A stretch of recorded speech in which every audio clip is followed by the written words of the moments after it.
കൃഷ്ണ ഗുരുവായൂരപ്പ ശരണം. ഗുരുവായൂരപ്പൻ്റെ ഉച്ചപൂജയും കളപാലങ്കാരമൊക്കെ കഴിഞ്ഞു, നട തുറന്നു. അപ്പോൾ നമുക്ക് ഗുരുവായൂരപ്പനെ കാണാൻ പോകണ്ടേ? എല്ലാവരും വരൂ കേട്ടോ. ഗുരുവായൂരപ്പൻ്റെ ചതുർബാഹുവായ വിഗ്രഹത്തിൽ ഭഗവാൻ ഇന്നിപ്പോൾ ഏത് രൂപത്തിലാണ് ഭക്തരെ അനുഗ്രഹിക്കാനായിട്ട് നിൽക്കണമെന്ന് അറിയില്ല. ആ ദേവകൾ പൂജിതമായ വിഗ്രഹത്തിൽ ഏത് രൂപമായാലും കാണാൻ നല്ല രസമായിരിക്കും. നമുക്ക് പോയി നോക്കാം. ഇന്നിപ്പോൾ ഉദയാസ്തമന പൂജയൊക്കെയാണ്, വെള്ളിയാഴ്ചയാണ്. നമുക്കെന്തായാലും കിഴക്കേ നടയിൽ വന്നിട്ട് ആ മഞ്ജുളാലിനെ ഒന്ന് പ്രദക്ഷിണം വെച്ച് വെങ്കല ഗരുഡ ശില്പവും കുചേലൻ്റെ ശില്പമൊക്കെ കണ്ട് തൊഴുത് നേരെ അത്തിമര ഗണപതി ക്ഷേത്രത്തിൽ വന്ന് ഗണേശനെയും കണ്ട് തൊഴാം. അതിനുശേഷം ഗോപുരവാതിൽ കടന്ന് അകത്തേക്ക് വരിക. അകത്തേക്ക് വരുമ്പോൾ കൊടിമരവും വലിയ ബലിക്കല്ലും അതിന് മുകളിലേക്ക് നോക്കിയാൽ ഗജരാജൻ കേശവൻ്റെ 2 കൊമ്പുകൾ, നടുക്കുള്ള ലക്ഷ്മി ദേവിയൊക്കെ കണ്ട് തൊഴുത് നേരെ നമ്മൾ വാതിൽപ്പടി കയറുകയാണ്. വാതിൽപ്പടി കയറുമ്പോൾ ഇടതുവശത്തെ മേൽപ്പത്തൂരിൻ്റെ പീഠവും കിടാവൾക്കൊക്കെ കാണാം. അങ്ങനെ നമ്മൾ വലതുവശത്തെ തൂണും നോക്കി തൊഴുത് ഭഗവാന്റെ ശ്രീലകത്തേക്ക് നോക്കുകയാണ്. ശ്രീലകത്തേക്ക് ഇങ്ങനെ നോക്കുമ്പോൾ നല്ല രസമാണ് കേട്ടോ. നിറയെ തിളക്കങ്ങനെ ഉണ്ട്. അതുമാത്രമല്ല, വിഗ്രഹം നിറച്ചുകൊണ്ടേനി. അപ്പോൾ എങ്ങനെയാണെന്ന് വെച്ചാൽ നല്ല തടിച്ചിട്ടുള്ളതാണ്. ഉണ്ണിയുടെ കാൽപാദങ്ങൾ കാണാണ്ട്, കാൽത്തളകൾ കാണാണ്ട്. അത്യാവശ്യം നല്ല തടിച്ചൊരു ഉണ്ണി കേട്ടോ. പട്ടുകോണ കൊടുത്തിട്ടുണ്ട്. അരയിൽ അരമണി കിങ്ങിണിയൊക്കെ ഉണ്ട്. അരമണിയുടെ ആ നൂലുകൾ ഇങ്ങനെ ഞാന്ന് കിടക്കുന്നുണ്ട് തൊടയമിരിക്ക്. അതേപോലെ പിന്നെ കിങ്ങിണിയുടെ മുകളിലായിട്ട് ഒരു കയറ് കാണാണ്ട്. അങ്ങനെ നോക്കുമ്പോൾ മാറത്തൊരു മാങ്ങാമാല ഉണ്ട്, ഒരു വളയം പോലത്തെ മാല, ഒരു മുല്ലമൊട്ട് മാല, കൈവളകൾ കാണാണ്ട്, തോൾവളകൾ കാണാണ്ട്. വലത്തെ കയ്യിൽ വെണ്ണൂറിലുണ്ട്, ഇടത്തെ കയ്യിൽ പൊന്നോടക്കുഴലും പിടിച്ചിട്ടുണ്ട്. അരയിൽ കെട്ടിയ കയറിൻ്റെ അറ്റത്ത് ഇടത്തെ ഭാഗത്തായിട്ട് ആ കയറിൻ്റെ അറ്റത്ത് ഒരു ഉരലുമുണ്ട്. അപ്പോൾ ഉരലിൽ കെട്ടിയ ബാലനായിട്ടാണ് ഇന്ന് ദാമോദര സ്വരൂപത്തിലാണ് ഭഗവാൻ ഇന്ന് ഭക്തരെ അനുഗ്രഹിക്കാനായിട്ട് നിൽക്കുന്നത്. നല്ല രസമായിട്ടുള്ള ആ ഒരു ഉണ്ണിയാണ്. പിന്നെ നോക്കുമ്പോഴോ കാതിൽ ചെവിപ്പൂക്കൾ വെച്ചിട്ടുണ്ട്. അതേപോലെ തിരുനെറ്റിയിൽ ഗോപീതിലൊക്കെ ഉണ്ട്. പൊന്നിൻ്റെ കിരീടം ചാർത്തിയിട്ടുണ്ട്. 2 തിരുമുടിമാല ഉണ്ട്. ഒന്ന് തെച്ചിപ്പൂവ് മാത്രമായിട്ട്, പിന്നെ ഒന്ന് തുളസിയും കുറച്ച് വെളുത്ത പൂവായിട്ടുള്ളത്.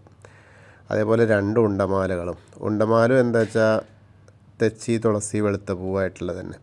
അപ്പോൾ ആദത്തിൻ്റെ അവിടേക്ക് തുളസി വരുന്ന പോലെ അങ്ങനത്തെ 2 എണ്ണമാണ്. മുകളിൽ വിധാനമായിട്ട് 4-5 ഉണ്ടമാലകൾ വേറെയും ചാർത്തിയിട്ടുണ്ട്. നല്ല രസമായിട്ടുള്ള കാഴ്ച കേട്ടോ. അപ്പോൾ നമുക്ക് ഇപ്പോൾ ഭഗവാന്റെ ശ്രീലകത്തേക്ക് നോക്കിയിട്ട് നമ്മളെല്ലാവരും സോപാനപ്പടിയിൽ നിന്ന് തൊഴുകയാണെന്ന് അങ്ങനെ മനസ്സുകൊണ്ട് വിചാരിച്ചോളൂ. എല്ലാവരുടെയും മനസ്സിപ്പോൾ ഭഗവാന്റെ ആ സോപാനപ്പടിയിലാണ്. അങ്ങനെ നിന്ന് തൊഴുക, നന്നായിട്ട് പ്രാർത്ഥിച്ചോളൂ കേട്ടോ. അപ്പോൾ ദാമോദര സ്വരൂപത്തിൽ ഉള്ള ഉണ്ണിക്കണ്ണൻ്റെ അനുഗ്രഹം, ആ ഗുരുവായൂരപ്പൻ്റെ അനുഗ്രഹം നമ്മളിലേക്ക് എത്തും. അങ്ങനെ തൊഴുത് കഴിഞ്ഞാൽ അവിടുന്ന് സോപാനപ്പടിയിൽ നിന്ന് ഇറങ്ങിയിട്ട് അഗ്നികോണിലുള്ള ബലിക്കല്ലും ഭഗവാന്റെ തിടപ്പള്ളിയും ഒക്കെ കണ്ട് തൊഴുത് നേരെ ആ ചുവരിൻ്റെ മുകളിലുള്ള അല്ലക്കണ്ണനെയും കണ്ട് തൊഴാം. പിന്നീട് ആ 7 മാതാക്കളെ കണ്ട് തൊഴുത് നേരെ ഗണേശനെ കാണാനായിട്ട് പോവാം. ഗണേശൻ്റെ അവിടെ വരുമ്പോൾ നല്ല രസം തന്നെ കേട്ടോ. ഒന്ന് പീലിയൊക്കെ തന്നെയാണ്. ഇപ്പം എന്തായാലും ഇപ്പോഴത്തെ തിരുമേനി അവിടെ പൂജിക്കുന്നത് മുഴുവൻ പീലി വെച്ചിട്ടാണ് കേട്ടോ. ഉണ്ണിക്കണ്ണനെ പോലെ തന്നെയാണ് ഗണപതിനെ കാണിക്കുന്നത്. നല്ല രസമുണ്ട്. എന്തായാലും നന്നായിട്ട് കിരീടമൊക്കെ വെച്ചിട്ടുണ്ട്. അതേപോലെ പാവുണ്ടൊക്കെ ഉടുപ്പിച്ച് പഴമൊക്കെ കൊടുത്തിട്ടുണ്ട്. നല്ല രസമുണ്ട്. അപ്പോൾ നമുക്ക് പ്രാർത്ഥിക്കാം. ഏകദന്തം മഹാകായം തപ്തകാഞ്ചന സന്നിഭം ലംബോദരം വിശാലാക്ഷം വന്ദേഹം ഗണനായകം. അത് കഴിഞ്ഞ് സരസ്വതി അറയ്ക്ക് നോക്കുക. സരസ്വതി ദേവിനെ പ്രാർത്ഥിക്കാം.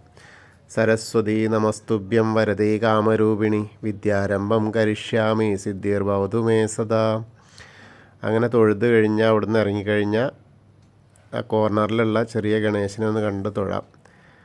പിന്നെ മത്സ്യം, കൂർമ്മ, വരാഹം, നരസിംഹം വരെയുള്ള രൂപങ്ങളൊക്കെ കണ്ട് തൊഴുത് മേൽശാന്തിയുടെ അടുത്ത് നിന്ന് അർച്ചന പ്രസാദമൊക്കെ വാങ്ങി വാമന രൂപവും ഗജേന്ദ്രമോക്ഷത്തിൻ്റെ രൂപമൊക്കെ കണ്ട് തൊഴാം. പിന്നീട് അങ്ങനെ ഗരുഡാരൂഢനായിരിക്കുന്ന മഹാവിഷ്ണുവിനെയും അനന്തശായിയായ അനന്തപത്മനാഭനെയൊക്കെ അങ്ങനെ കണ്ടു തൊഴാം. അവിടെയും ധാരാളം മാലകളൊക്കെ ഉണ്ട് കേട്ടോ. പിന്നീട് ശ്രീകോവിലിൻ്റെ പുറകുവശത്ത് വന്ന് സാഷ്ടാംഗം നമസ്കരിക്കുക. സ്ത്രീകളൊക്കെ മുട്ടുകുത്തിയിട്ട് പ്രാർത്ഥിച്ചാൽ മതി കേട്ടോ. അങ്ങനെ അത് കഴിഞ്ഞ മുകളിലേക്ക് നോക്കിയാൽ ഉഗ്രരൂപിയായ നരസിംഹസ്വാമിയെ കാണാം. അതേപോലെ ഭീഷ്മരുടെ ശരശയ്യൊക്കെ കാണാം. പിന്നീട് നമ്മൾ ബാക്കിയുള്ള ദശാവതാര വിഗ്രഹങ്ങൾ ബലരാമനും ശ്രീരാമചന്ദ്രനും ഭാർഗവരാമനും ഒക്കെ കണ്ടു തൊഴുത്, ശ്രീകൃഷ്ണനെയൊക്കെ കണ്ടു തൊഴുത് മുരുകനെയും കണ്ടു തൊഴാം. പിന്നീട് ഹനുമാൻ സ്വാമിയുടെ അടുത്ത് വരാം. ഇത് നല്ല ധാരാളം മാലകളുണ്ട്. വെറ്റിലമാല ഉണ്ട്, തുളസിമാല ഉണ്ട്, അതേപോലെ തെച്ചിയുണ്ട്, പിന്നെ ലിഖിതമാലയുണ്ട്, കുറച്ച് കുങ്കുമമൊക്കെ ഉണ്ട്. നമുക്ക് പ്രാർത്ഥിക്കാം.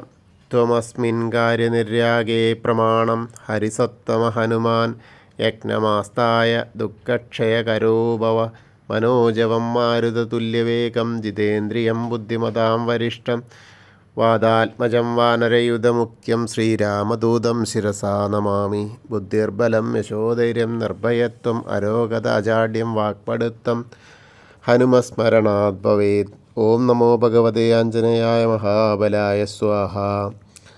അത് കഴിഞ്ഞ രാധാകൃഷ്ണ വിഗ്രഹവും കാളിയമർദ്ദൻ രൂപവും എണ്ണക്കണ്ണനെയൊക്കെ കണ്ട് തൊഴുത് ഓവിൻ്റെ അവിടെ വന്ന് പ്രാർത്ഥിക്കാം. തൊട്ടടുത്തുള്ള താമരക്കണ്ണനെ, കൽപ്പവൃക്ഷത്തിൻ്റെ ചുവട്ടിലിരിക്കുന്ന താമരക്കണ്ണനെയും കണ്ട് തൊഴുത് നേരെ കിഴക്ക് വശത്ത് മുകളിലേക്ക് നോക്കിയാൽ കൊടിമരവും താഴേക്ക് നോക്കിയാൽ മണിക്കിണറും കണ്ട് തൊഴാം. ഭഗവാന്റെ നൃത്താറയും കിടാവൾക്ക് കണ്ട് തൊഴുത് അടുത്ത അറയിലെത്തിയിട്ട് കുറൂരമ്മയും നാരദരി മേൽപ്പത്തൂരിനും വസുദേവരെയൊക്കെ ഇങ്ങനെ കണ്ട് തൊഴുത് വടക്കേ നടയിൽ കൂടെ പുറത്ത് വന്ന് പ്രസാദ കൗണ്ടറിൻ്റെ അവിടെ നിന്ന് ചന്ദനം തീർത്തും വാങ്ങാം. അത് കഴിഞ്ഞ് ഇടത്തരികത്തുകാവിലെ ഭഗവതിയെ കാണാനായിട്ട് പോവാം. അങ്ങനെ അമ്മയുടെ അടുത്തെത്തുമ്പോൾ ഇന്ന് ഗോളകയാണ്. നല്ല ചുവന്ന പട്ടുടുപ്പിച്ചിട്ടുണ്ട്. ബാക്കി ഭാഗമൊക്കെ ഗോളകയാണ്, കിരീടമുള്ള ഗോളക.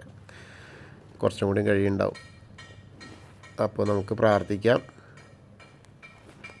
സർവമംഗളമാംഗല്യേ ശിവേ സർവാർത്ഥസാധികേ ശരണ്യേ ത്രയംബകേ ഗൗരി നാരായണി നമോസ്തുതേ.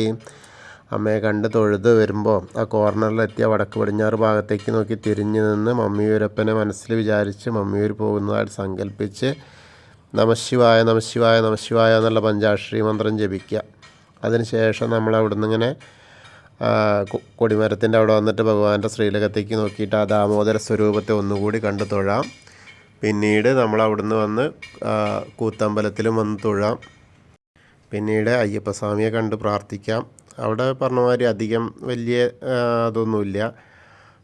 കിരീടം വെച്ചിട്ടുണ്ട്, കുറച്ച് കളഭം ചാർത്തുണ്ട്, അത്രയേ ഉള്ളൂ. നല്ല ഒരു കറുത്ത മുണ്ട് ഉടുപ്പിച്ചിട്ടുണ്ട്, പാവുണ്ടുണ്ട്. അപ്പോൾ നമുക്ക് പ്രാർത്ഥിക്കാം. ഭൂതനാഥ സദാനന്ദ സർവഭൂതദയാപര രക്ഷ രക്ഷ മഹാബാഹോ ശാസ്തേ സ്തുഭ്യം നമോ നമ. അതിനുശേഷം അവിടുന്ന് വന്ന് പടിഞ്ഞാറ നടയിലുള്ള ദീപസ്തംഭത്തിൻ്റെ മുകളിലുള്ള വേണുഗോപാലിനെയും കൊടിമരത്തിൻ്റെ മുകളിലുള്ള ഗരുഡധ്വജനെയും കണ്ടു തൊഴുത് നേരെ പടിഞ്ഞാറ നടയിൽ കൂടെ പുറത്ത് വന്ന് രുദ്രതീർത്ഥ കുളത്തെ പ്രദക്ഷിണം ചെയ്യുക. പ്രദക്ഷിണം ചെയ്യുമ്പോൾ നടുക്കിലേക്ക് നോക്കിയാൽ കാളിയമർദ്ദന രൂപിയെ കണ്ടു തൊഴാം. പിന്നീട് അങ്ങനെ നാരായണാലയത്തിൽ വന്നിട്ട് പൂന്താനം തിരുമേനി പൂജിച്ചിരുന്ന ആ മുരളീധര വിഗ്രഹം കണ്ട് തൊഴുത് നേരെ ഭഗവതി നടയിലും കിഴക്കേ നടയിലും വന്ന് തൊഴാം. പിന്നീട് തെക്കേ നടയിലേക്ക് വന്ന് കൂവളത്തെ ഒന്ന് പ്രദക്ഷിണം ചെയ്യാം. അപ്പോൾ നമ്മൾ ഇന്നത്തെ ഗുരുവായൂരപ്പൻ്റെ ഉച്ചപൂജയും കളഭാലങ്കാരമൊക്കെ കണ്ടു തൊഴുതു. എല്ലാവർക്കും ആ ഗുരുവായൂരപ്പൻ്റെ അനുഗ്രഹം ലഭിക്കും.